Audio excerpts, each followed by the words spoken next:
ክርስቶስ ተንሥአ እሙታን በዐቢይ ኃይሉ ሥልጣን አሰሮ ለሰይጣን አግዓዞ ለአዳም ሰላም ዘይሰ ኮነ ፍስሐ ወሰላም። እንኳን አደረሳችሁ። እንኳን ለጌታችን ለመድኃኒታችን ለኢየሱስ ክርስቶስ በዓለ ትንሣኤ በሰላምና በፍቅር አደረሳችሁ። እንግዲህ በዓል እንደመሆኑ መጠን ስለ በዓል አንዳንድ ነገር ብንነጋገር ሼር ብንደራረግ በሚል ነው ዛሬ የመጣሁት። የመጀመሪያው እንግዲህ በዓል ምንድን ነው ብለን ስንጠይቅ በዓል ማለት እንግዲህ የተከበረ የተቀደሰ ልዩ የሆነና ክቡር ቀን ማለት ነው። በዓል ማለት እንግዲህ ይሄ ከሆነ ትርጉሙ ስራ ላለመስራት ወይም ደግሞ የሆነ ነገር ላለማድረግ የምናከብረው ብቻ አይደለም ማለት ነው። የበዓላት ምንጮች የሆኑት እንግዲህ ሃይማኖት ነው። በዓል ስናስብ በሃይማኖት መሰረትነት ነው በዓልን ብዙ ጊዜ የምናከብረው እና እንግዲህ የእረፍት የመጀመሪያ ቀን የሆነችው ደግሞ ዕለተ ቀዳሚት ናት።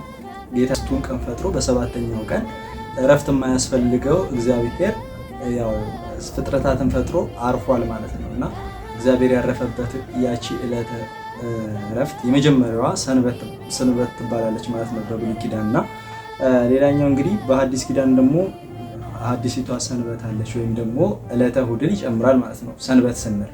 ስለዚህ ሁለቱ ሰንበት ነው። ለምንድን ነው እሑድን የምናከብራት ስንል ደግሞ ጌታችን አምላካችን መድኃኒታችን ኢየሱስ ክርስቶስ አንደኛ የተጸነሰበት ስለሆነ ነው።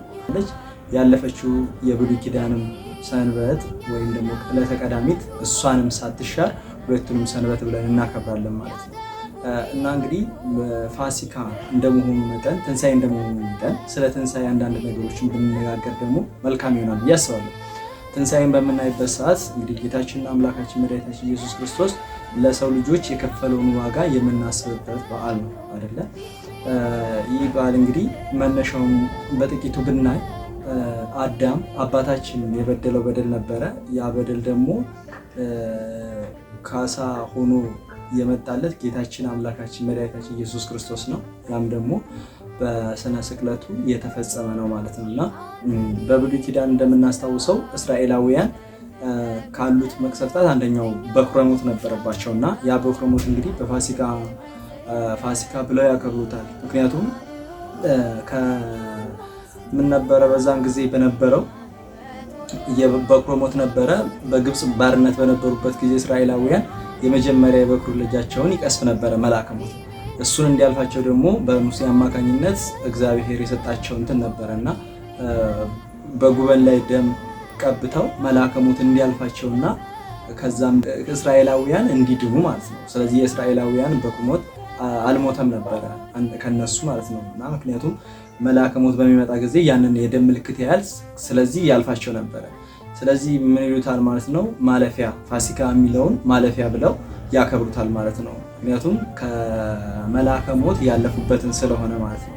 እኛም እንግዲህ ፋሲካ ከነበረው የጨለማ ሕይወት ወደ ብርሃን የወጣንበት ከነበረው የሲኦል ፍዳ ጌታችን አምላካችን መድኃኒታችን ኢየሱስ ክርስቶስ የሰው ልጅ በሙሉ ያወጣበት በዓል ስለሆነ በዓለ ትንሣኤ ወይም ደግሞ ፋሲካ ብለን እናከብረዋለን። ያንን የብሉይ ኪዳንን የነበረውን ክርስቶስ ሳይመጣ በፊት የነበረውን ስቃይ ሁሉ እንትን የሚልበት ነው ማለት ነው እና ያንን ሁሉ ያሳለፈበት ስለሆነ በዓለ ትንሣኤያችን ትንሣኤ ብለን እናከብረዋለን። ሁለተኛው ደግሞ ፋሲካ ብለን የምናከብረው ከዛ ስላለፍን ነው ማለት ነው እና እንግዲህ በዓላትን በምናከብርበት ሰዓት ዋነኛው በዓላት እንግዲህ በዓል ማለት ጌታችን አምላካችን ለሐዋርያት እንደነገራቸው በዋናነት እንግዲህ ምን ይዛል በውስጡ በዓል ስንል እረፍት ብቻ ማድረግ አይደለም። እረፍት ብቻ ማድረግ ሳይሆን በዕለቱ የምናደርጋቸው አንዳንድ ነገሮች ይኖራሉ።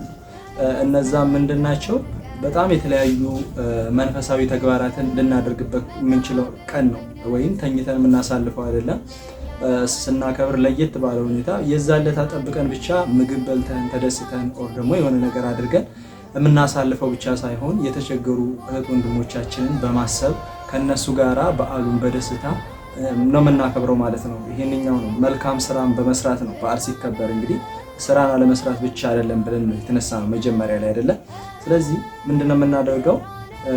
እኛ ሁለት ካለን ወይም ደግሞ ልክ ሁለት ያለው አንድ ይስጥ እንደተባለው እኛ የምንበላው የምንጠጣው ካለን በራሳቸው መብላት መጠጣት የማይችሉ ሰዎችን ደግሞ ከኛ ጋራ በዓልን እንዲያከብሩ ወይም ደግሞ እንዲደሰቱ ማድረግ ነው ማለት ነው እና የበዓል ትልቁ ዓላማ በዓልን ጠብቀን ልክ ጾመንም ሊሆን ይችላል ሳንጾምም ሊሆን ይችላል ልክ በዓልን ጠብቀን የምንሰራቸው አንዳንድ ስህተቶች ሊኖራሉ ይችላል ከአመጋገብ አንፃር ከምንጠጣቸው ነገሮች የተነሳ ማለት ነው። እና በዛ ለታ ምንም አይነት ነገር እንድናደርግባቸው ሳይሆን የተቸገሩትን የታረዙትን በማልበስ የተራቡትን በማብላት የታሰሩትን በመጠየቅ እነዚህን መንፈሳዊ ተግባራትን የምናደርግባቸው ድንቅ ዕለታት ናቸው። የእረፍት ቀን ስንል አንደኛ በቤተክርስቲያን የምናከብረው ነው። ከዛ በኋላ ደግሞ ከሰዎች ጋር የምናከብረው ነው። ስለዚህ እነዚህ ሁለት ቦታ ላይ ነው የምናከብረው፣ ሌላው እንደ ተጨማሪ ሆኖ ማለት ነው። እና ልክ ጾመን